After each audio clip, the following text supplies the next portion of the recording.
બનાસકાંઠા જિલ્લામાં 4 શખ્સોએ કાયદો હાથમાં લેતા અને સોશિયલ મીડિયા ઉપર વિડીયો વાયરલ કરતા સાથે જ બનાસકાંઠા પોલીસ એક્શનમાં આવી હતી અને ઢોર માર મારતા વાયરલ વિડીયો ઉપરથી 4 શખ્સો સામે ગુનો નોંધી તપાસ હાથ ધરી હતી।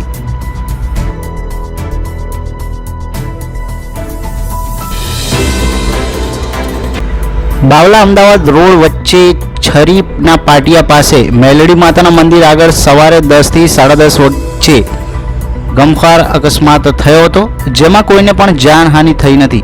આ અકસ્માતને જોવા માટે લોકોની ભીડ એકત્રિત થઈ હતી, ત્યારે તરત ચાંગોદર પોલીસ સ્ટેશન સ્ટાફ આવી ગયો હતો અને ટ્રાફિક દૂર કર્યો હતો।